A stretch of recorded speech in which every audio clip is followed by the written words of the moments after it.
The year is 324 in the northern divine region's Bitey City. Dark clouds gather overhead, and thunder echoes across the sky. Amidst the turmoil, a lone figure hovers in midair, surrounded by crackling lightning. This man is our protagonist, Sububi. He stands at the center of the storm, enduring the divine thunder in hopes of ascending to immortality and stepping into the land of immortals. Unbeknownst to Sububi, danger draws near. A female cultivator, standing upon a lotus blossom, readies a potent divine thunder technique. With her sword lifted high, she launches a strike aimed directly at Sububi. At the final instant, Sububi manages to evade. Though he escapes a fatal blow, the attack wounds him and he crashes to the ground. The woman descends, pointing her sword at him, demanding his surrender. She is Lin Wonk, one of Sububi's own disciples. Sububi, stunned and furious, cannot believe that his trusted disciple would turn against him. Enraged, he readies a deadly counterattack. But before he can retaliate, another disciple, Buyu, delivers a sudden strike from behind, tearing a hole through Sububi's chest. Buyu then turns to Lin Wonk and argues that, despite their master's many wrongs, they should at least allow him to perish with some dignity. Sububi, gravely injured, can only laugh at such betrayal. He had never treated his disciples unjustly. How could they commit this against him? Furious, he swears he will not fall alone. If he perishes, he will drag them down with him. Just as he prepares to release another technique, a third disciple named Schwer activates the falling treasure copper coin, slamming Sububi hard into the earth. He lies there helpless, shocked that even Schwer would stand against him. Two other disciples, the eldest and the fifth, are absent, leaving Sububi to wonder about their whereabouts. Schwer commands her master not to resist, blaming him for countless crimes that cannot be forgiven and warning him not to blame anyone else for his fate. Hearing this, Sububi only laughs and asks if they truly believe the false charges against him. But now that they have drawn their blades against him, he cannot forgive them. In desperation, Sububi uses the divine soul's true body law of heaven and earth technique, a self-destruction meant to drag his enemies into death with him. Realizing his intention too late, Lin Wonk and the others rush to stop him. She frantically asks Buyu if their senior brother Heo has a backup plan because the situation has spiraled beyond control. Regardless of their efforts, they fail to prevent the inevitable. Sububi detonates his own soul's true body, obliterating himself, his disciples, and half of the continent in the cataclysmic blast. But that is not the end. When Sububi next opens his eyes, he finds himself in a strange, unfamiliar place. As he tries to make sense of his surroundings, he hears frantic noises outside.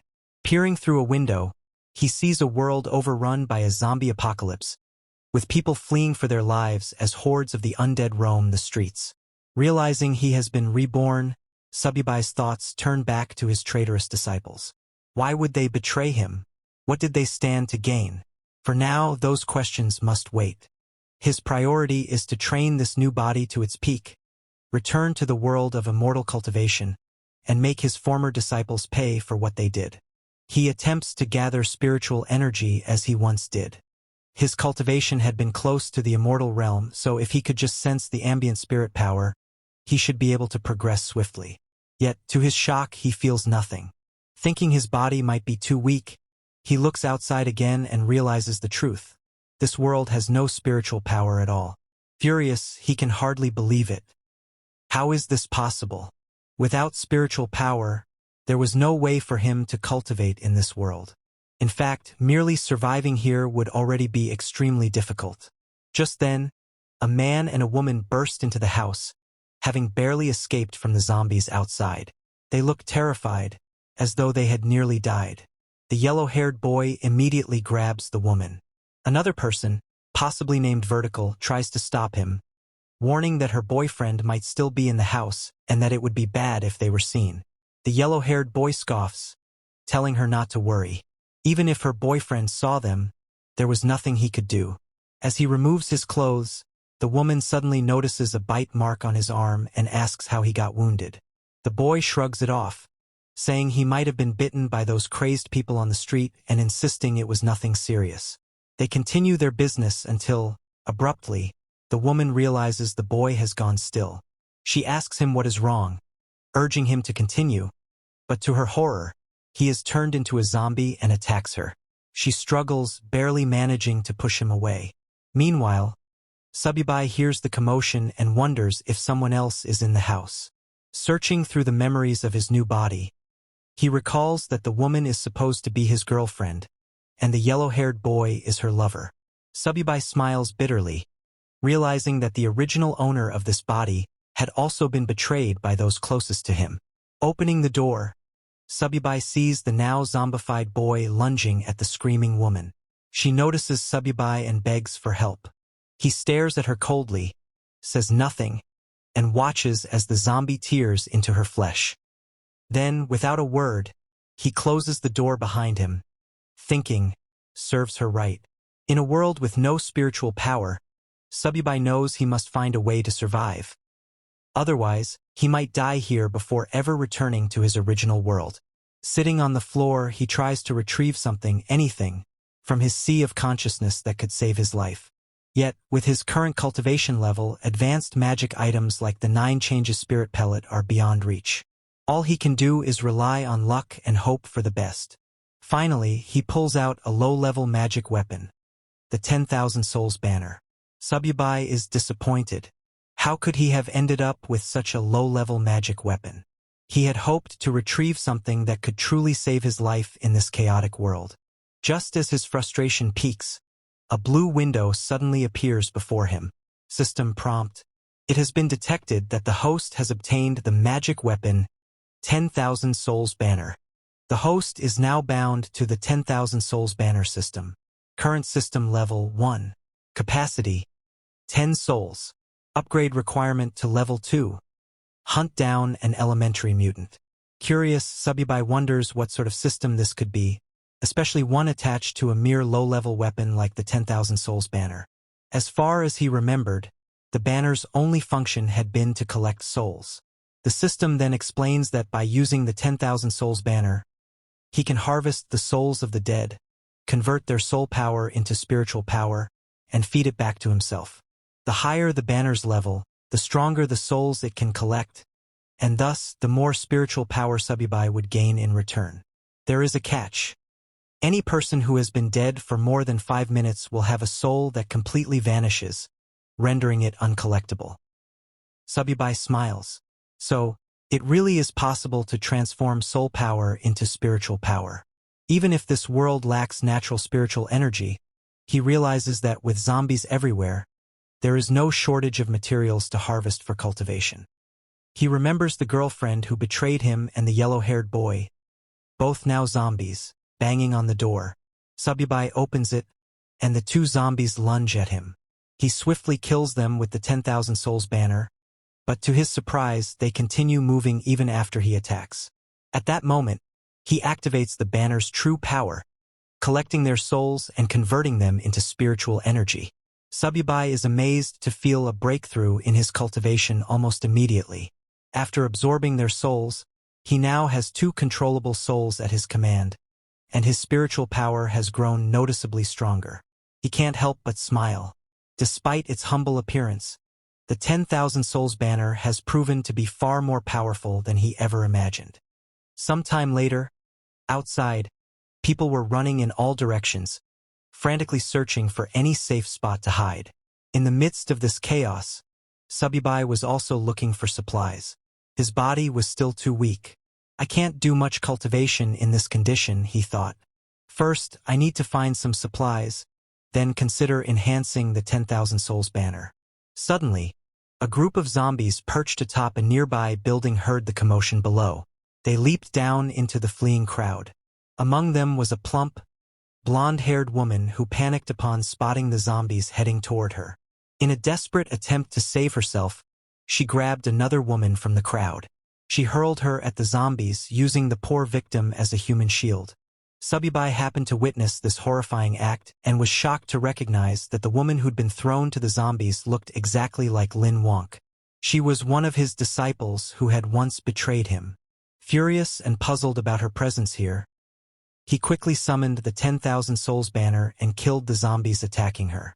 Lin Wonk gasped with relief, grateful to be rescued. "How did you end up here?" Sububi demanded, glaring at her. "Not long ago you used the divine thunder technique on me, forcing me into a wretched state. Now you can't even protect yourself from a handful of low-level monsters."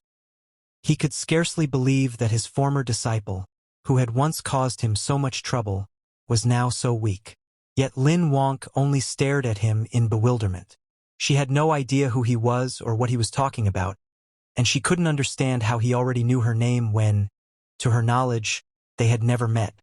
Standing up, she thanked Sububi for saving her life and asked if they had met before. Incensed, Sububi pointed his spear at her. "Don't pretend to be crazy. You won't get away by feigning ignorance." Startled, Lin Wonk tried to calm him. "This isn't the time for wild accusations. There are more monsters nearby. We should leave and find somewhere safe." Hearing her words, Sububi hesitated. "Did I get the wrong person?" he wondered. "Or is she simply not the Lin Wonk I once knew?" Sububi still found it difficult to believe that the woman before him wasn't the traitorous disciple he remembered. She looked identical to Lin Wonk, and he was sure he would never mistake her face. Unless, he thought, coming to this world had caused her to lose her memories. As he moved closer, hoping to investigate, Sububi's stomach growled. Lin Wonk smiled at the sound and mentioned there was a large shopping mall not far away. She planned to gather supplies there and possibly take refuge. She invited Sububi to join her, and although he hesitated briefly, he eventually agreed, if only to see for himself whether or not she was truly the same Lin Wonk. Gripping his hand, Lin Wonk urged him to hurry, so they could stock up on supplies and wait for rescue. Sububi followed her, still torn between suspicion and curiosity. Even if she really has lost her memories, he thought, her betrayal remains. Sooner or later, she'll pay for it. After half an hour, they reached the entrance of a Walmart supermarket. While standing at the front doors, Lin Wonk asked for Sububi's name. Hearing this, Sububi realized she truly seemed unaware of who he was. She wasn't faking her confusion at all, but he refused to let his guard down. Stepping past her, he answered curtly, "Sububi." Following a brief introduction, Lin Wonk invited him to head inside. She suggested they use the store's resources and wait for rescue. But to their surprise, the supermarket was already crawling with zombies, and not just ordinary ones. Among them was a mutated zombie that stood out. It kept mumbling phrases like, "Apply for a card, get 50% off." Before slaughtering several normal zombies in its path, it charged straight at Sububi. Sububi smirked as he felt the creature's aura. It's probably at the initial stage of the spiritual sea realm, he realized. That must be an elementary mutant.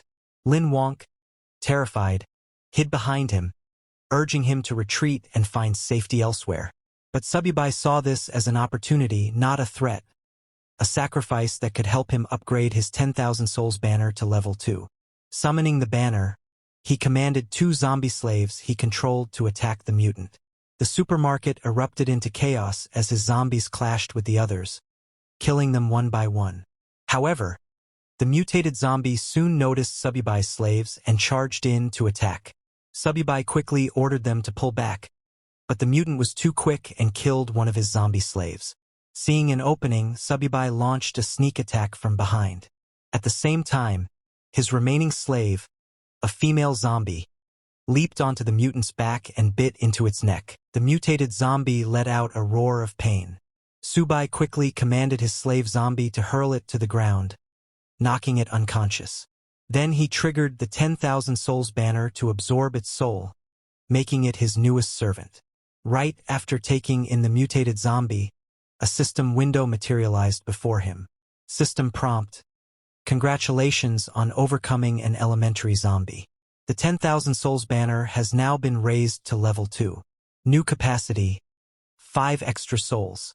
Next upgrade requirement: hunt down an advanced zombie, a foundation stage beast." Sububi scowled at the new condition. "My present cultivation is still at the spiritual sea realm. To overcome a foundation stage beast, I'll need to gather more spiritual power first. Meanwhile, Lin Wonk was amazed by Sububi's display. She had initially dismissed him as some deranged individual, never thinking he could be this strong. Watching her youthful admiration, Sububi found it difficult to believe she was the same disciple who had once betrayed him and nearly ended his life. With the mutated zombie defeated, the survivors who had been hiding in the supermarket cautiously emerged. Relieved that the threat was gone, they began redistributing supplies and preparing to wait for rescue and relative safety. There seemed to be enough resources to sustain them for a while. Lin Wonk turned to Sububi, pointing out how large the stockpile of supplies was. If we use this wisely, we can stay hidden in a safe place until the rescue team arrives, she suggested. However, the other survivors were not so welcoming. One man stepped forward, glaring at Lin Wonk and Sububi. "This is our territory," he declared. "You can't just help yourselves to our supplies without our permission." Several others quickly agreed with him, insisting that they had risked their lives to gather everything during the chaos. They weren't about to let newcomers take advantage of their hard work.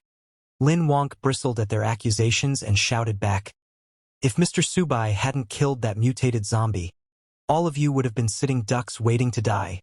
Now you want to claim these supplies for yourselves and ignore the fact that he saved your lives." However, they didn't believe him. They said he was as thin as a bamboo pole. How could someone like that kill a monster? In their opinion, the monsters must have killed each other. Lin Wonk shouted, unable to believe how shameless those people were. Before she could say anything more, Sububi stopped her and warned her not to argue with mindless people, reminding her that words alone wouldn't change anything. Lin Wonk looked at Sububi and insisted that he was the one who had obviously defeated those monsters. She couldn't let anyone else take advantage of his hard work. Sububi simply smiled and said, "Only the weak use such petty tricks.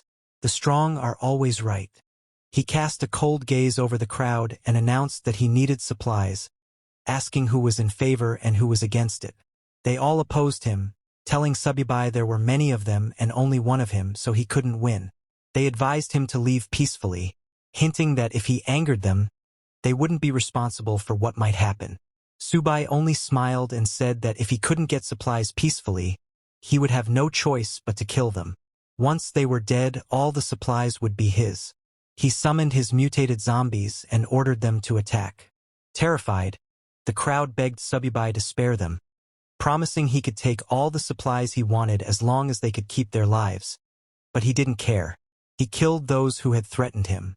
The rest fled in terror, trying to save themselves.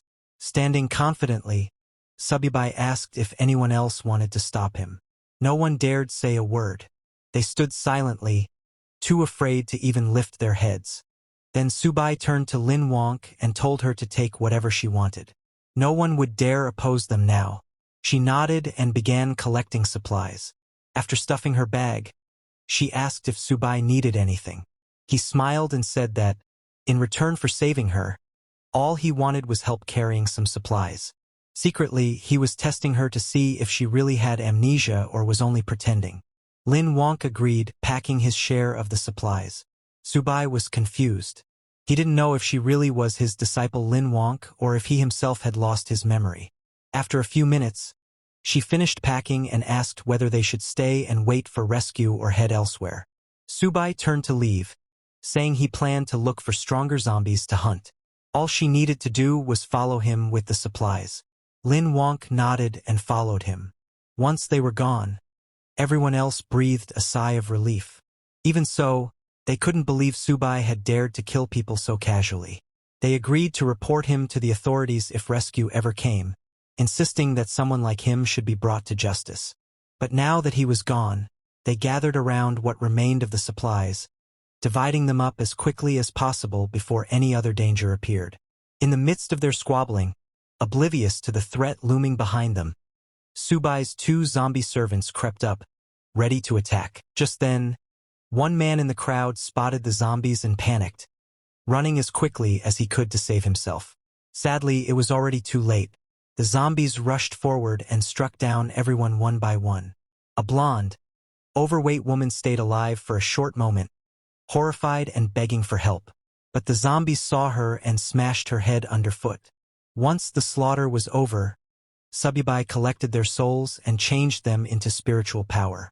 He knew leaving any survivors would only bring him trouble in the future. Now that he could command 3 undead, Sububi felt slightly safer. He understood that if he had to fight more than 10 zombies, retreat was the only option. Until his level increased, he would maintain a low profile. Meanwhile, Lin Wonk, who had been trailing him, was weary. She asked if they could rest somewhere, but Subi told her he had no moments to waste. If she slowed him, he would leave her behind. Ashamed, Lin Wonk declared that she believed Mr. Subi would never desert her. He smirked and asked why she was so certain, reminding her they were strangers and he could act as he wished. Lin Wonk boldly replied that she knew the place of the powerful zombie he sought. Intrigued, Subi asked how she knew. Lin Wonk explained that back at her university, she had fled the campus after spotting a strange creature near the lake. It gave off an unusual scent, and she was certain it was dangerous. Nervously, she admitted she wasn't sure it was the advanced zombie Subi sought, but it certainly seemed formidable. Hearing this, Subi reasoned that if it was anything like the mutant beast in the supermarket, it was worth investigating. He told Lin Wonk to lead the way. Pleased that he believed her, Lin Wonk happily guided him toward the campus. Sometime later, the two of them finally reached their destination, but the campus was overrun with zombies. Lin Wonk stopped, scanning the surroundings anxiously. Seeing her hesitate, Subi asked why she had stopped yet again. Lin Wonk whispered for him to lower his voice. So many people at the school had turned into those creatures, and if they accidentally drew attention, they'd be in huge trouble. Subi told her not to worry, declaring he would handle the situation. He summoned his zombie servants and ordered them to clear a path. Lin Wonk, concerned, warned him they should do this quietly instead of being so reckless. But Subi ignored her protests, wondering what had happened to the world to turn so many humans into these half-human, half-ghost monsters. Suddenly, they heard noises behind them. Lin Wonk recognized the voices. It sounded like her classmates. They had ventured outside for supplies but were now trapped among the campus zombies. One of her classmates, terrified, hurled his weapon at a charging zombie but missed. The zombie kept coming. Yet another student arrived just in time and killed it. The student who saved him then grabbed the frightened boy, urging him to run back and regroup because these monsters were way beyond their league.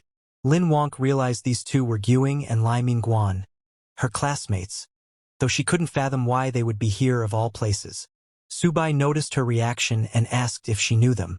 When Lin Wonk admitted they were her schoolmates, he turned to her and said, "Do you want me to save them or not?"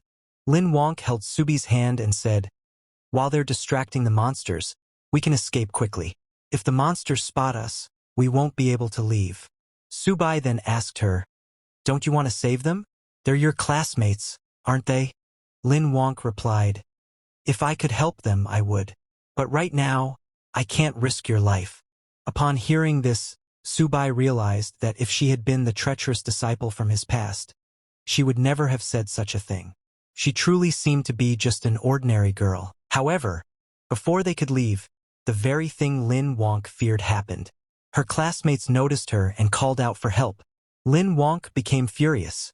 She couldn't believe that Liangwen, one of her classmates, was desperately shouting amid so many zombies, potentially dragging them all down with him.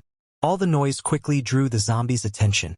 Panicking, Lin Wonk burst into tears and apologized to Subi for getting him involved. In response, Sububi summoned his enslaved zombies to fight, boasting that he had once slain the 9th demon lord of the underworld. He declared that these lowly undead were not worthy opponents. Although his summoned zombies managed to kill many of them, there were simply too many. Subi lost 2 of his contracted zombies, and his mutated zombie was also in trouble. He realized that dealing with 10 zombies at once was already his limit given his current strength. If they wanted to turn the tide and survive, he needed to lure some of the zombies away. He asked Lin Wonk if there was anything nearby that could produce a loud sound. Lin Wonk remembered her smartphone and handed it to Sububi, who had never seen such a device before. He was baffled by the idea that a small box could make a loud noise. Instead of explaining, Lin Wonk simply turned on the phone's music. Sububi was astonished by how loud the sound was coming from what he called a small metal box.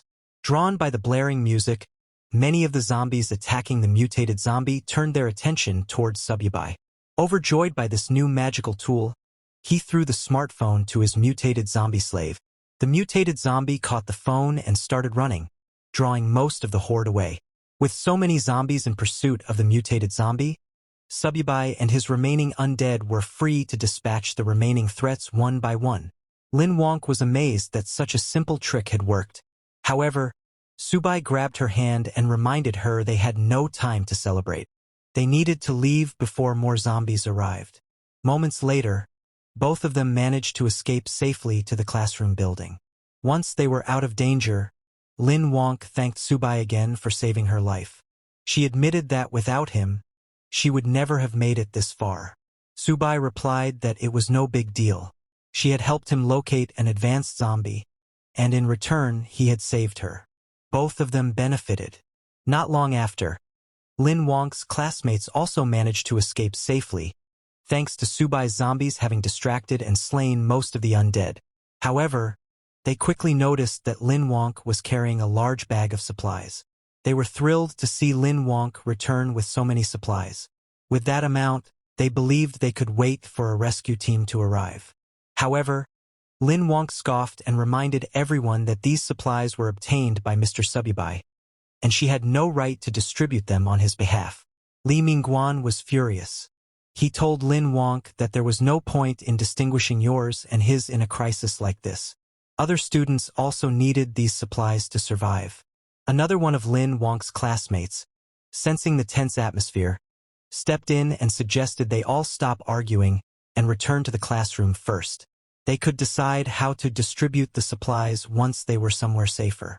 Turning to Sububi, he also invited him to join them, saying they should all stick together in times like these. Sububi and Lin Wonk followed them back to the classroom. On the way, Lin Wonk apologized to Sububi for the trouble, but assured him that she would not let anyone touch his share of the supplies. Sububi told her not to worry. His only goal was to find the advanced zombie. Still, he asked how she could be certain these people would listen to her. She replied that there were many teachers among the survivors, so nobody would dare do anything extreme. Sububi simply smiled and said they had better behave, or he couldn't guarantee their safety. Meanwhile, the bold student whispered to Liangwen that he had seen the bag was full of food. With so many supplies, they could sustain themselves for at least a month until rescue arrived. Liang nodded but worried that Lin Wonk wouldn't agree. And then there was also the matter of Sububi. Another student chimed in, saying that now they were back on their territory, Lin Wonk and Sububi couldn't simply refuse. If they cooperated, they might receive something in return. If not, they would have to deal with them the hard way. Moments later, they arrived at the classroom door. Li Mingxuan called out to the teacher to open up, announcing they had brought supplies. The teacher, relieved to see them safe, invited everyone inside and asked for the supplies to be handed out. As Sububi entered, he noticed that many survivors were present. They had managed to avoid the zombies so far, perhaps because the undead hadn't swarmed this area yet. The same bold student pressed Lin Wonk to distribute the supplies right away, complaining that they hadn't eaten anything for 3 days. Gritting her teeth in frustration, Lin Wonk said she would only give out half. Mr. Sububi owned the other half, and they had no right to touch it. Li Mingguan scoffed and asked why a single person needed so much food.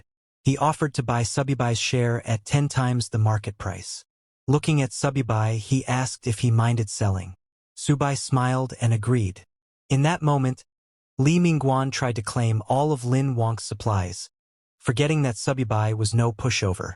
Sububi promptly summoned his mutated zombie slave, ready to attack Liangwen.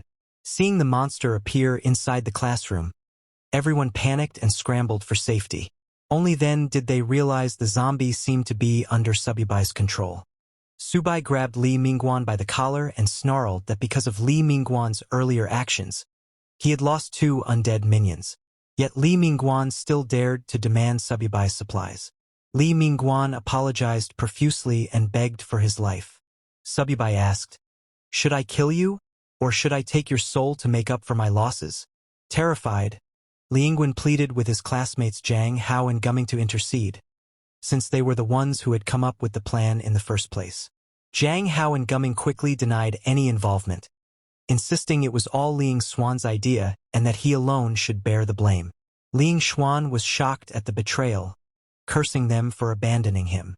He turned to Lin Wonk, begging her to ask Sububi to spare him. He promised he would never try to steal supplies again. Sububi was curious how Lin Wonk would react. Surprisingly, she apologized on Li Mingguan's behalf and asked Sububi to forgive him just this once for everyone's sake. She said they could take her share of the supplies, but no one was to touch Sububi's. Watching her selfless behavior, Sububi realized that she truly might not be the treacherous disciple he once knew, despite her resemblance. Deciding he no longer needed to keep her close, he told Lin Wonk that now that she had found her companions, it was time for him to leave and continue searching for the advanced zombie. But Lin Wonk stopped him, claiming that she knew where the creature he was seeking might be. When Sububi asked if she had actually seen it, she said no, but she could sense a terrifying presence somewhere in the school. This startled Sububi. Her ability to sense spiritual power suggested an innate spiritual physique. He was astonished because, to his knowledge, no one else in the world had such a physique except his lost disciple. Could she truly be that woman suffering from memory loss? Or was there some other explanation? In the original Cultivation realm, before Subi was betrayed by his disciples, Lin Wonk approached him, requesting to become his disciple. In response, Subi told her that he would only accept her if she found something for him first. Lin Wonk successfully found what Sububi had asked for and returned, requesting again to be accepted as his disciple. When Sububi asked how she managed to locate it, Lin Wonk respectfully bowed before him and replied, "I was born with the ability to track and trace. If you accept me as your disciple, I will be the sword in your hand. I will never let you down." Seeing her determination, Sububi accepted her as his second disciple. With her innate spiritual physique, her future achievements would not fall short of his own. However, Lin Wonk humbly told him, "My life was saved by you. I would never dream of surpassing you. I only wish to serve by your side and ease your burdens." Sububi walked up to her and said, "Stop calling me senior. Now that you're my disciple, you should call me master." That was the moment Sububi learned that Lin Wonk possessed the innate spiritual physique. Although he wasn't sure how she had lost her past memories, for him, it didn't matter. He was still planning to kill her. He extended his hand to capture her soul and make her his servant, dooming her to eternal soul refinement. But suddenly, Lin Wonk grabbed Sububi's hand and urgently warned, "That thing I've been sensing, it's really coming this way. We must leave now before it's too late." Hearing this, Sububi fell silent. Then, in the next moment, he burst into laughter like a madman, shocking everyone in the room. He thought to himself, "I nearly killed her just now, but this is an innate spiritual physique, a one-of-a-kind rare body. Killing her outright would be such a waste. Rather than that, I'll treat her as a chess piece. Once she outlives her usefulness, I won't shortchange her. She'll have her own place inside the soul banner." Meanwhile, the mutated monster Lin Wonk had warned about approached the building. It had sensed Sububi's spiritual energy and followed it here to where Sububi and the others were gathered. This mutated creature was intelligent, and it had recently been lucky enough to absorb a trace of spiritual energy to recharge its core.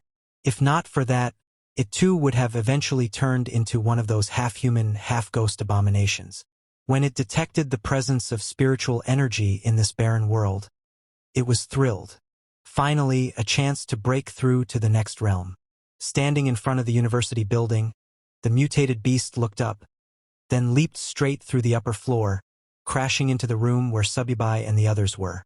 Seeing the creature, Sububi thought, "Is this the powerful entity Lin Wonk mentioned? A mutated snake demon?" But as he observed it more closely, something felt off. This mutated beast's aura, it felt familiar. The students in the room panicked, screaming and trying to escape. But to their horror, the door was locked. They couldn't get out. Lin Wonk pointed at the beast and exclaimed, "This is the same creature I saw by the man-made lake. It has the same aura I've been sensing all this time." Sububi was surprised. This mutated snake demon, it actually possesses spiritual energy. This isn't some ordinary mutant. This is a demon beast from the cultivation realm. But then he wondered, why would such a creature appear in a place like this? The mutated snake demon sneered and spoke, "Even though this world lacks spiritual energy and is crawling with ghostly pests, it's far more fun than that wretched cultivation realm. I can feast on humans freely here without interference from those damned cultivators." It grabbed one of the students to devour. The terrified student cried for help.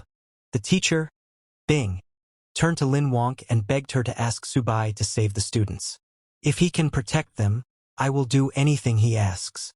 Sububi glanced at her coldly and said, "Whether I can or not is beside the point.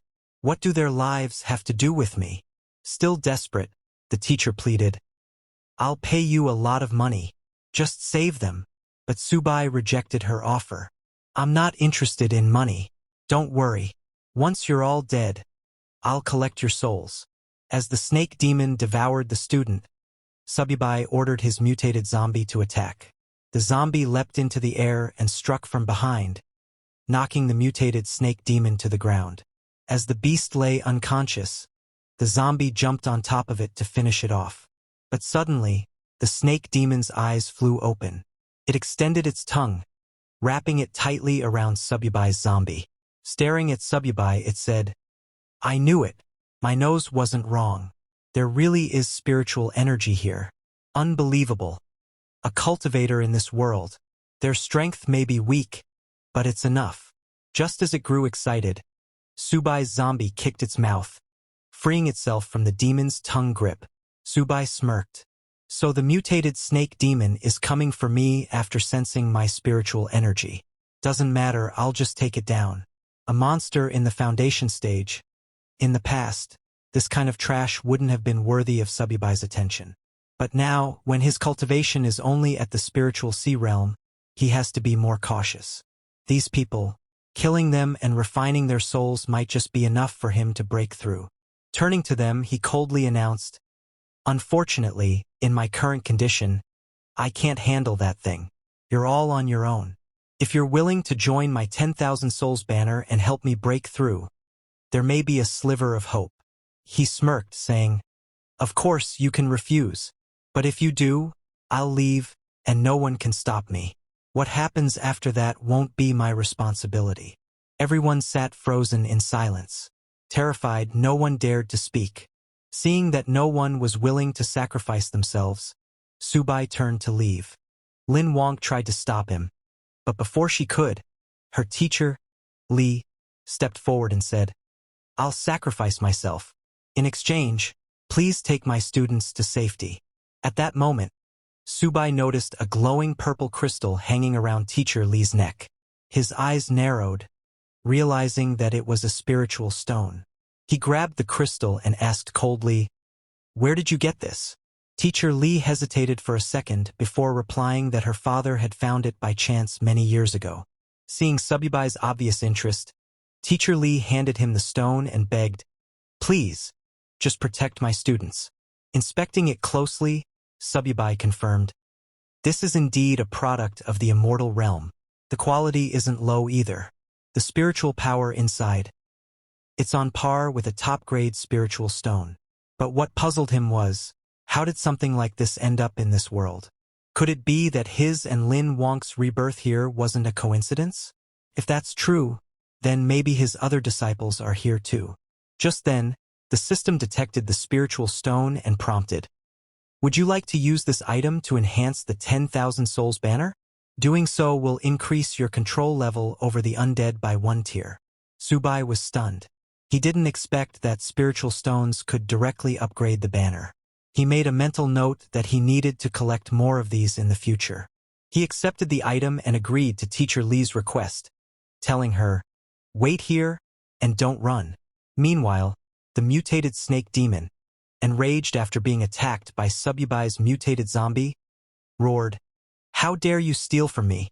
It charged straight at Sububi, intending to kill and refine him to boost its own cultivation.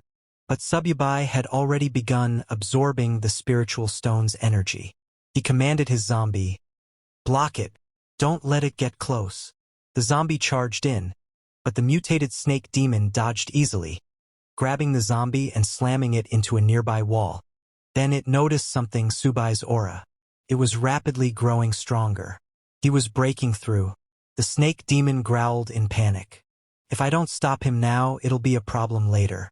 But before that, I need to squash this bug."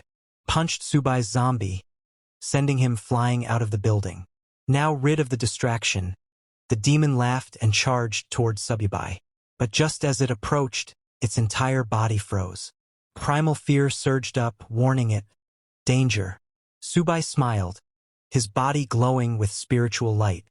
"My 10,000 souls banner needs a foundation beast for sacrifice," he said calmly. "And that's you." The mutated snake demon was stunned. What is happening? Suddenly, Subui's mutated zombie, now evolved from the ordinary class to the evolutionary class, returned, towering over the snake demon. It grabbed the creature by the neck. Sububi gave the command to kill it. The zombie stabbed its sharp claws into the demon's chest, piercing clean through. Then it lifted the demon into the air and hurled it across the building. But just before falling, the mutated demon clung to the edge and caught itself. Breathing heavily, it realized that it had underestimated Sububi.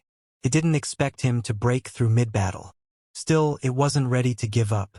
Roaring, "It's not enough to defeat me!"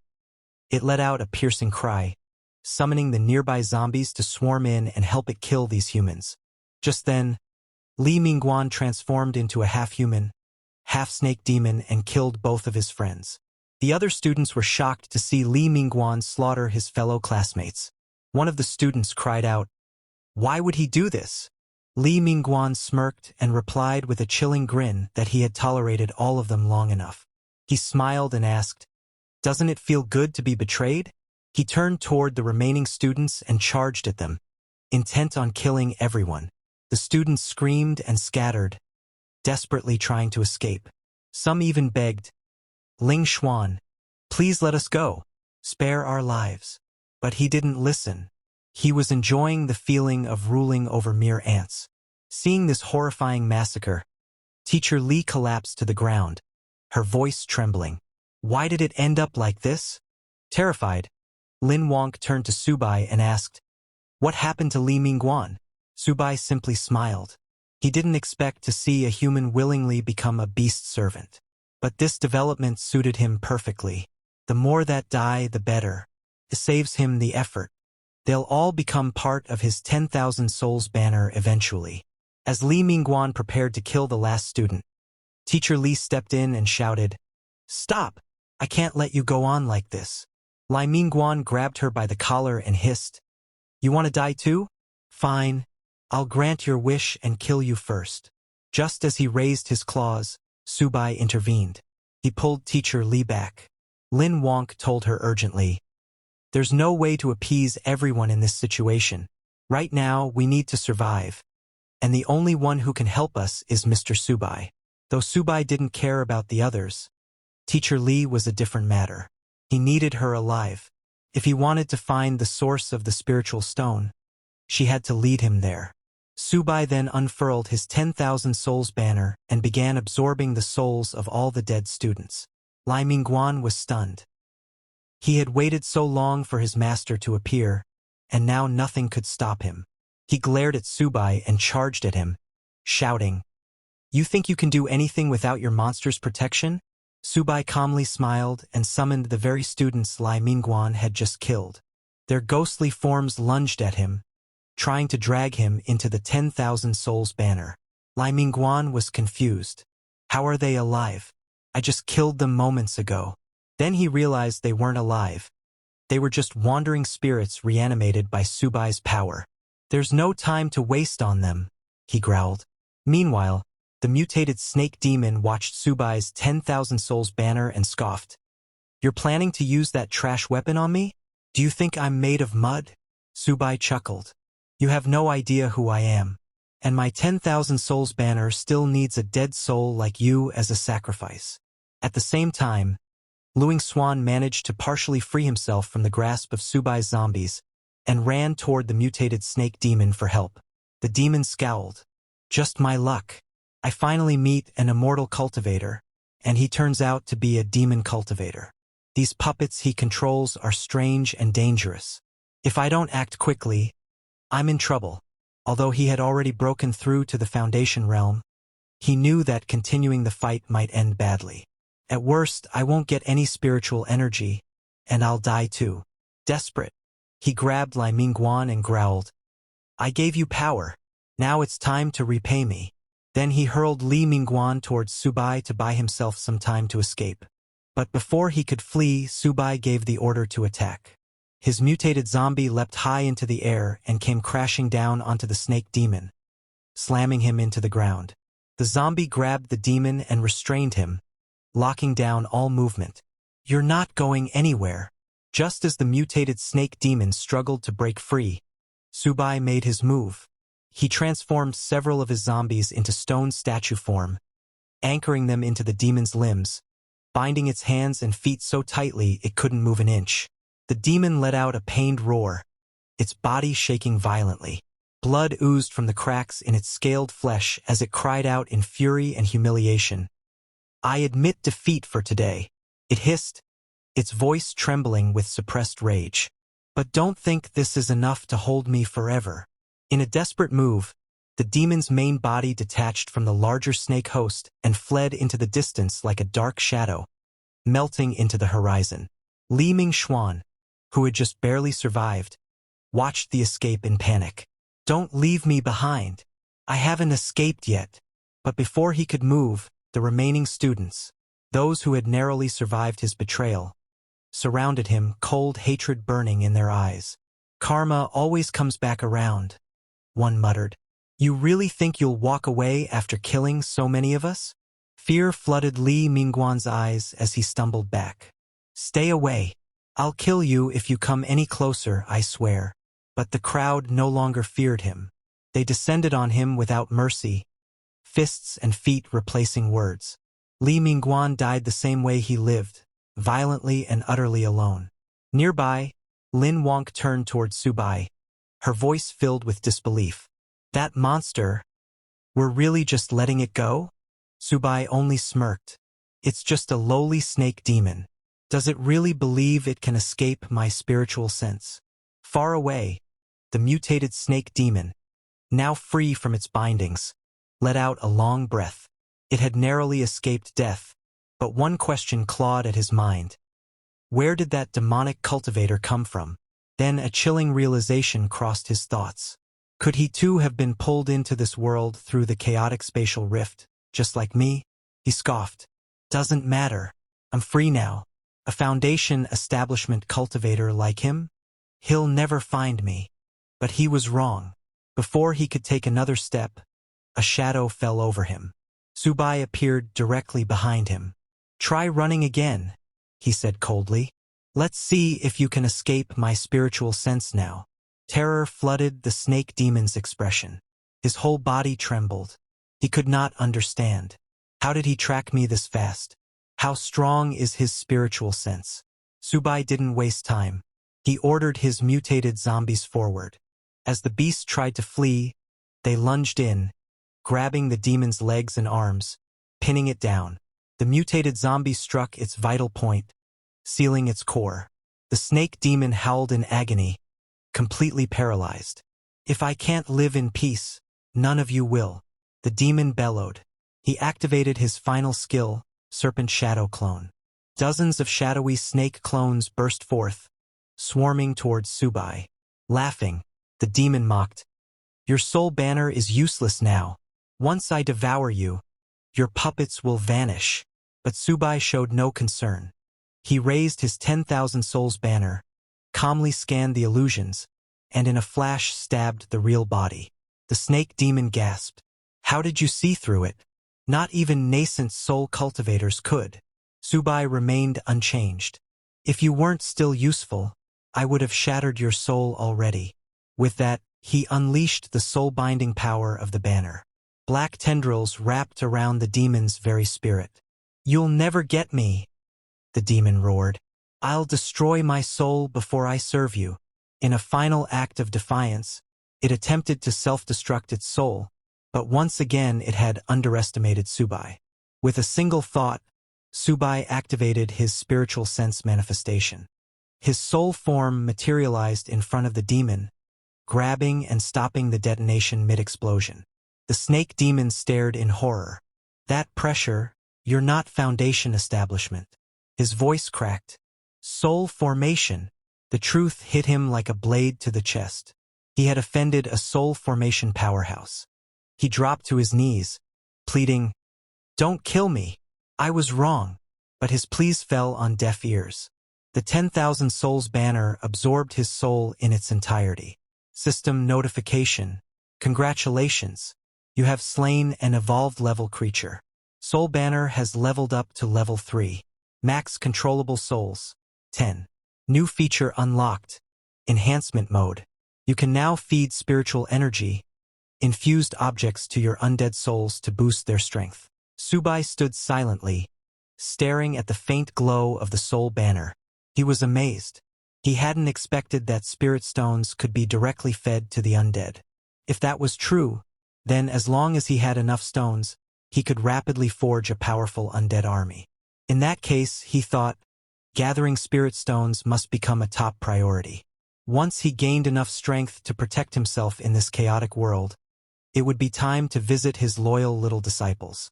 Meanwhile, back at the university, Teacher Lee turned to Lin Wonk, her voice laced with concern. "Sub went after that monster. Isn't he in danger?" But Lin Wonk replied calmly, "Don't worry, Mr. Sububi will be totally fine. A monster like that is no match for him." Teacher Lee let out a quiet sigh of relief, but curiosity soon crept into her eyes. "You seem to trust him a lot. He doesn't appear to be a student here. How did you meet him?" Lin Wonk hesitated for a moment before speaking. "When I ran out of the school during the chaos and was about to be attacked by monsters, he saved me." Her eyes flickered with a strange emotion. "When I first met him, I felt something odd. A strange sense of familiarity, like I've seen him before." Just then, Sububi returned. Lin Wonk ran toward him. "Mr. Sububi, are you hurt?" He pushed her gently aside and replied coldly, "A low-level demon like that. There's no way it could hurt me." Then he turned to Teacher Lee. "Do you know where to get more of those spirit stones?" Teacher Lee looked apologetic. "That one belonged to my father. I don't really know where he found it. If you want answers, you'll have to ask him yourself." Sububi narrowed his eyes. She hesitated again, then spoke cautiously. "If you truly want to find him, we'll have to make another deal. The last time I spoke with him was 3 days ago. He was trapped somewhere, waiting for rescue. If you want that information, we'll have to find him first." Sububi's face darkened. "This woman, is she trying to use me to save her father? If the old man had knowledge about spirit stones, it would be worth the time." "Fine," he said. "I'll go with you. But listen carefully. If I find out you're lying to me, not only will you die, but everyone else will too, including your father." Teacher Lee trembled under his gaze but nodded quickly. "Understood. I'm sure my father won't disappoint you." She then turned to her surviving students. "We're leaving with Mr. Sububi." There was a wave of relief among them. They were leaving this nightmare, but not all were so lucky. Many students had died during the chaos. As Sububi looked at their bodies, he raised his 10,000 souls banner and summoned their souls.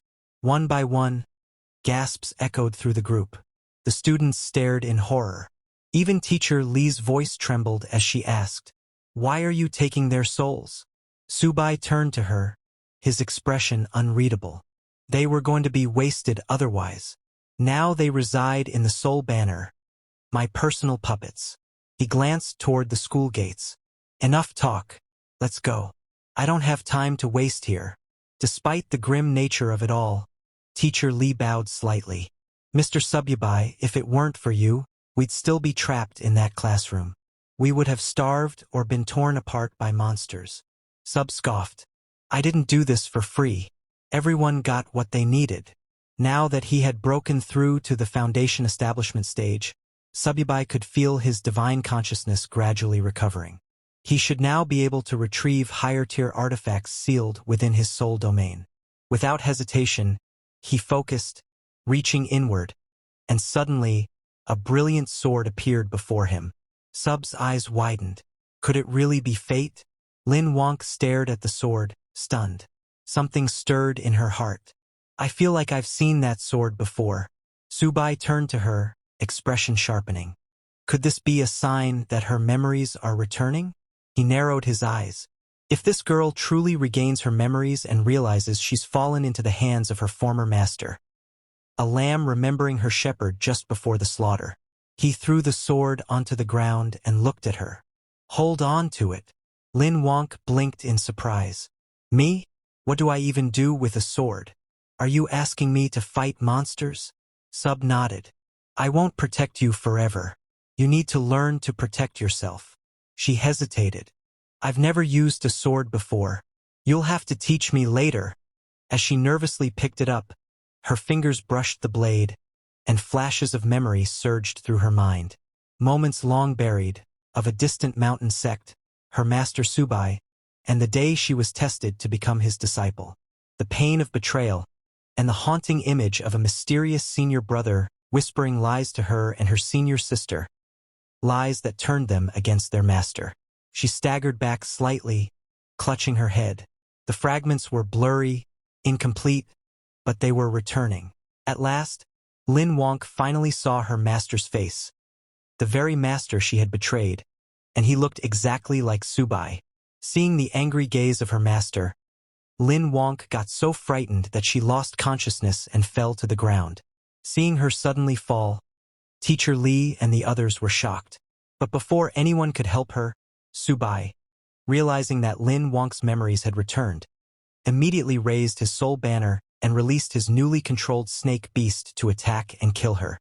Before Lin Wonk could even understand or say anything, the snake beast coiled its muscular body around her and began squeezing. Seeing Sububi attacking Lin Wonk, Teacher Li and her students were too shocked. Teacher Li ran forward, begging Sububi to stop, but Sububi didn't even flinch. The snake beast continued tightening its grip, suffocating Lin Wonk slowly.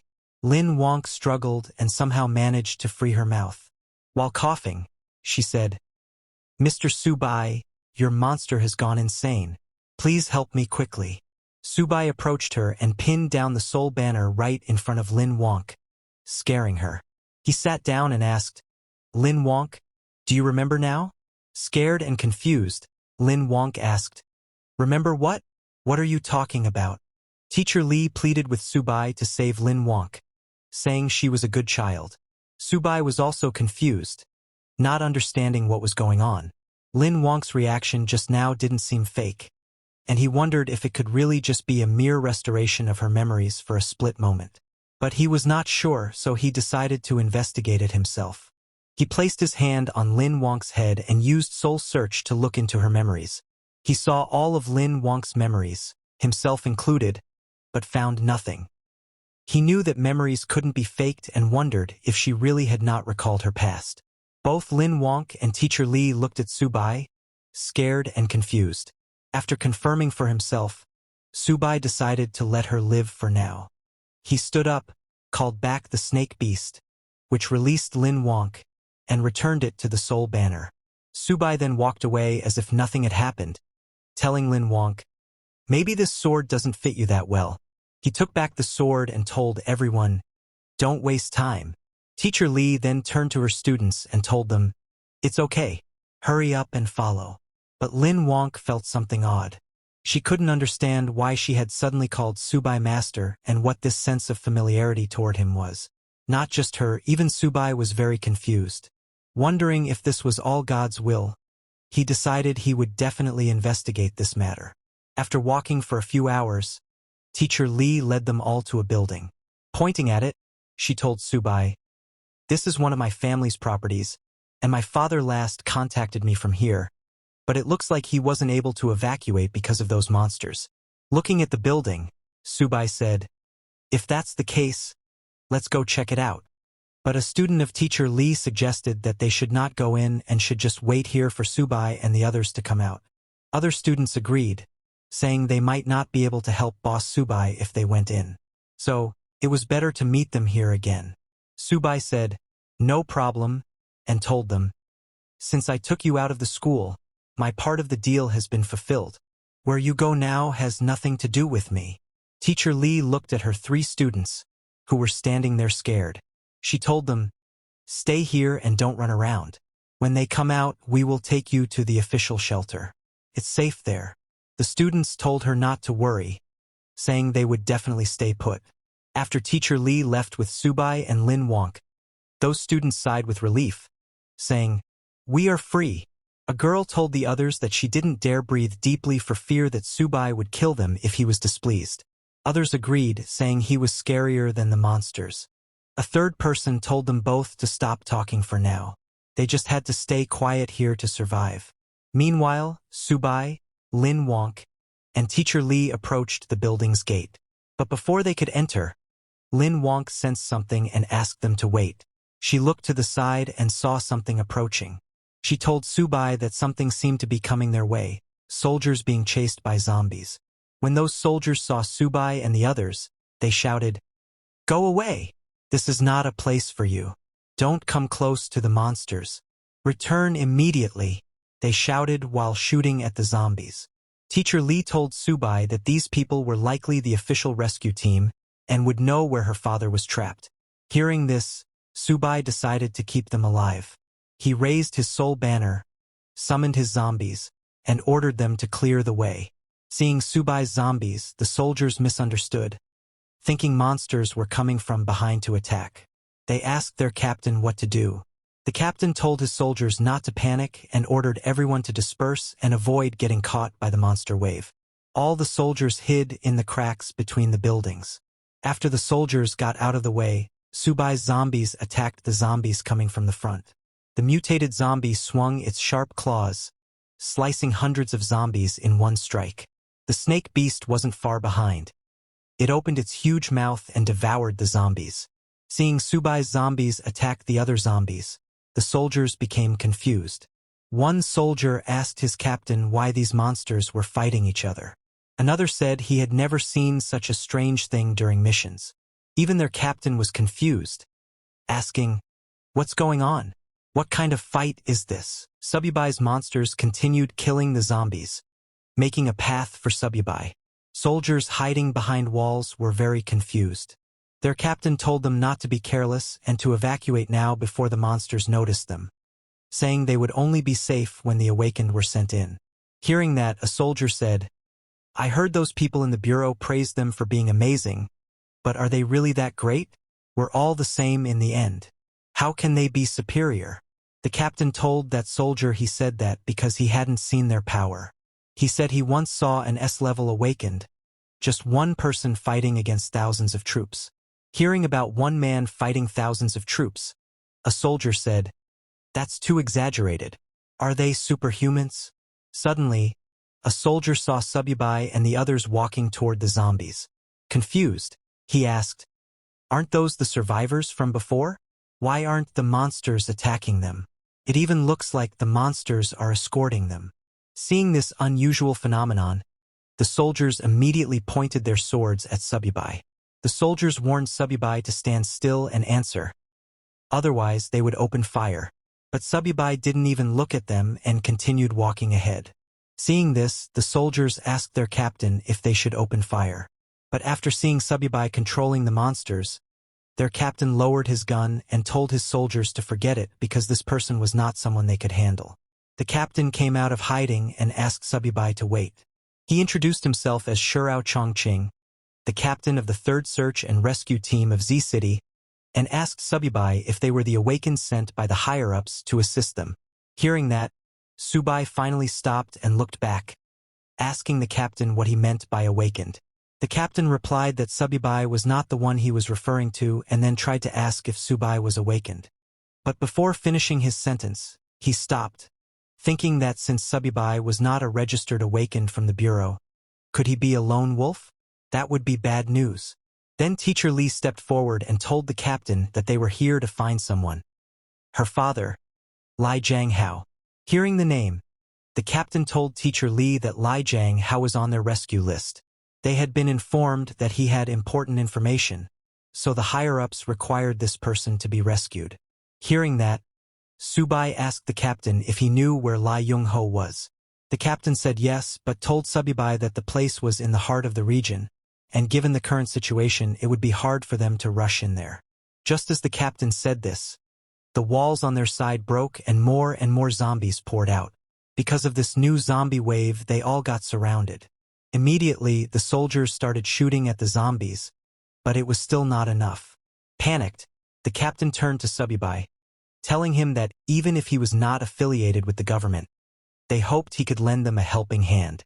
He added that it didn't matter if they all died. As long as they could send one person out to pass on the news from here, it would be fine.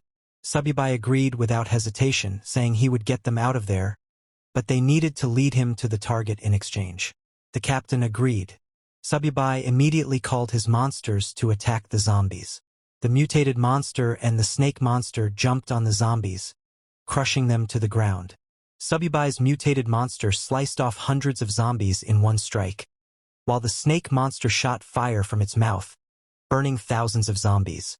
The soldiers were shocked to see how strong Sububi's monsters were. One soldier asked his captain if this was some kind of superpower, adding, "Isn't this too extreme?" Another asked if all awakened were like this and if any one of them could destroy everything like this. He added that compared to Sububi, what they had in their hands was just a fire stick. With a serious expression, the captain told his soldiers that not all awakened were that strong. This man right in front of them was definitely one of the best. Even among officially registered awakened, he had never seen someone capable of manipulating monsters for his benefit. So, Sububi must be at least S level. While Sububi's monsters were fighting, Lin Wonk sensed something and told Sububi to watch out, saying something was coming. She pointed above and told Sububi that it was coming from the sky. Just as she said that, a huge monster jumped off a building, shouting, "Anyone who enters my territory without my permission will die." A huge night monster landed right in front of them. Seeing the huge night, the soldiers panicked and asked what kind of monster it was because they hadn't been told about this level existing in this place. When Sububi saw the night monster, he immediately recognized the aura of the perfect foundation realm. He hadn't expected a monster of this level to be lurking here. Moreover, it seemed different from the ordinary undead. The night monster pointed his mace at Sububi and shouted, "My family, follow me to defeat the invaders." Hearing his voice, all the zombies in that area charged at Sububi. Seeing them coming, Lin Wonk panicked and asked Sububi what they should do now.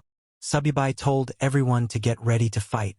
Even if it meant dying, they would fight the monsters. Sububi was very excited to see the night monster, knowing that, sure enough, this was a rare undead creature with intelligence. If he could capture its soul and send it into the 10,000 souls banner, there was a high probability that the souls of his subordinates would gain independent consciousness. Sububi stepped forward with Lin Wonk and Teacher Lee and told the soldiers to step back, saying this night monster was his prey. Sububi was confident that as long as he captured it, there was hope to create an army of undead with independent intelligence, which would greatly enhance his combat power. He then summoned his monsters and ordered them to attack. Sububi's monsters charged at the night monster at super speed. The mutated monster jumped into the air and punched the night monster with full power, blocking its mace with its blackened fist. Taking this opportunity, the snake monster coiled its muscular body around the night monster's leg, making it unable to walk. The night monster looked down and saw that Sububi was controlling the undead. Realizing that this human was very dangerous, the night monster became very angry. It released an energy blast from its body, sending all of Sububi's monsters flying. The night monster raised its mace and, while gathering energy, shouted, "I'm the lord of the undead. How can a mere human stand against me?" Saying that, the night monster swung its long mace at Sububi's monsters, aiming to kill them all in one strike. Seeing the night monster's power, Sububi was a little surprised because it looked like the night monster had combat capabilities comparable to at least a golden core realm warrior. Now, Sububi began to wonder where this undead monster had come from. When that undead monster unleashed his full power, a guy was watching it from afar, standing on the rooftop of a building. Seeing Sububi, that guy in glasses smiled, saying, "A sweet prey discovered. My lord will surely be pleased." He called his lord, and suddenly a dark figure appeared in the sky. The glasses guy told his lord that he had found a foundation-building cultivator who could control the dead. Hearing that, his lord ordered the glasses guy to kill and seize his body, saying the spiritual energy in his body was extremely valuable, and if he succeeded, he would be rewarded. Hearing that, the glasses guy laughed and told his lord, "Don't worry, because the Bone Fiend Lord is already hunting him down." On the other hand, that undead monster swung his huge sword to attack Sububi. Seeing it coming, Teacher Lee and Lin Wonk got very scared. The soldiers standing behind started shooting at the undead monster, saying they would fight with everything they had. Lin Wonk grabbed Sub's hand, saying that even if she died, she would stay by his side. Seeing the sword coming, Sububi closed his eyes and sensed that it was a golden core realm undead lord. But it was just a fake. Its true strength was merely at the peak stage of foundation building. And even though Sububi had lost all his cultivation, he was not someone a beast like that could stop. He immediately took out the sword he had given to Lin Wonk before, then manifested his Dharma body of the peak level. His Dharma body was very huge, and it unleashed itself. Sububi used it to cut down the undead monster's sword. This completely shocked the undead monster, and it looked ahead in disbelief to see Sububi's Dharma body, asking, "How is this possible? How is there a manifestation of the heavens and earth, which is a nascent soul secret technique?" Seeing that, even the soldier's captain was shocked, saying, "This is stronger than any ability user I have ever encountered. This is just insane." A soldier asked the captain, "Are there really ability users this powerful?" But on the other hand, Sububi started sweating because he had just barely gathered a bit of spiritual energy, and now it was all gone. But getting a scaled king in return was worth it. Seeing that even a nascent soul secret technique was being used, the undead monster didn't know how he was supposed to fight this. So he immediately turned around and started running away. Seeing it trying to escape, Sububi got ready to use another powerful technique. He threw his sword at the undead monster using his Phoenix Fury first. His sword turned into a fire phoenix and, at high speed, flew towards the undead monster. Seeing the fire phoenix coming towards him, the undead monster was shocked. He recognized that it was a divine weapon, and with just one cry of the phoenix, he couldn't move a muscle. Now the undead monster regretted, asking, "Just what kind of monster have I provoked?"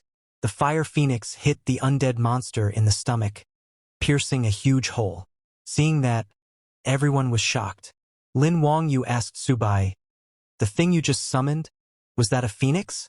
The soldiers were also quite shocked, seeing an ancient divine beast, the golden phoenix. They could not understand just what kind of power Sububi had. Sububi then raised his soul banner and activated it to seal the undead monster. As the chains of the soul banner went towards the undead monster, it started running away, shouting, "Don't even think about enslaving me. I, the Bone Fiend Lord, will never surrender." But before it could run away, the Bone Lord got caught by the chains of the soul banner. Seeing that, the Bone Lord finally admitted defeat, saying that even if it was frustrating, following a nascent soul powerhouse sounded far more promising than sticking with that brat. The soul banner sucked in the Bone Lord and closed its mouth completely, trapping him inside. Immediately, a system notification appeared, congratulating the host for slaying a commander-level creature. With that, the 10,000 Souls banner leveled up. Host's current realm, Chi Refining Stage. 10,000 Souls banner level. 4. Controllable boss level undead, 1. Controllable advanced undead, 2. Limit of 5. Controllable normal undead, 10. Limit of 20. But before Sububi could get happy seeing those notifications, he suddenly started coughing. Forcing the manifestation of heaven and earth had overexhausted him and even caused his realm to drop. Seeing him coughing, Lin Wonk immediately asked if he was okay. But suddenly, a voice came from the Soul Banner. It was the Bone Lord. He addressed Sububi as Lord and offered to help him recover some strength. After seeing Sububi stabilizing, the Bone Lord immediately appeared in human size and transferred some of his spiritual power into Sububi. A system notification appeared, telling Sububi that his current realm was now at the mid-stage of foundation building. Seeing that, Sububi smiled because it was a step beyond his previous stage of foundation building. He understood that the soul energy in the 10,000 Souls banner gave him extra boosts. Sububi turned and told the Bone Lord it was quite thoughtful of him to offer his spiritual power. The Bone Lord and Sububi now knew that since he belonged to the banner, he served him alone and only hoped Sububi would trust him.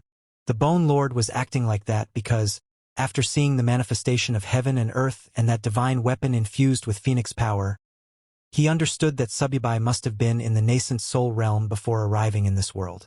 And with that foundation he would surely reach the peak once more.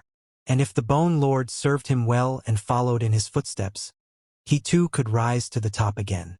Thinking all that, he could not stop himself from laughing.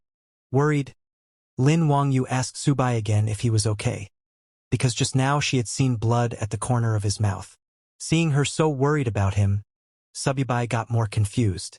He really didn't understand why Lin Wonk and the others had tried to assassinate him before the transmigration, but he guessed it didn't matter anymore.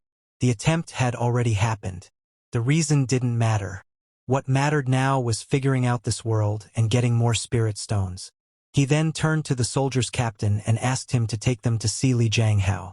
The captain said yes, also addressing him as Lord Sububi. But when they turned to leave, they saw that hundreds of zombies had surrendered to them. Seeing that, Sububi got annoyed, saying, "These zombies just keep coming."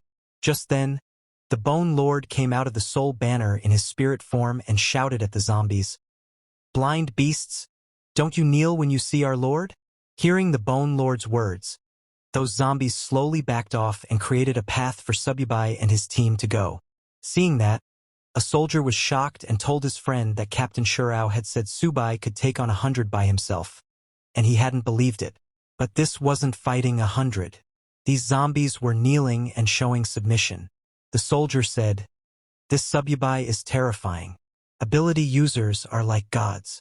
Even Teacher Li was amazed, thinking, "This young man is remarkable. That golden phoenix from earlier, and the ability to harvest and command souls in this chaotic post-apocalyptic world. Could he become the new hero?"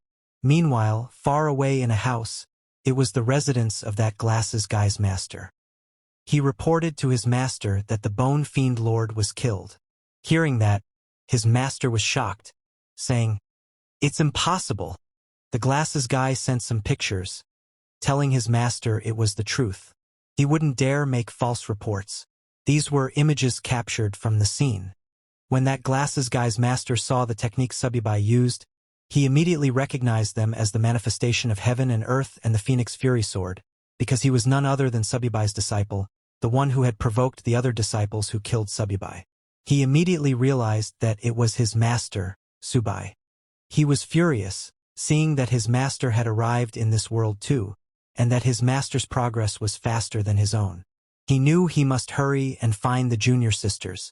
He told the glasses guy that he recognized the Sububi and ordered him to mobilize all his forces and kill him as soon as he stepped into the prison land.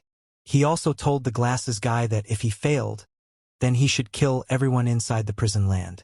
The glasses guy told his master that he understood. What happens next? Stay tuned, the next part is coming soon. Don't miss it, and make sure to watch the next episode.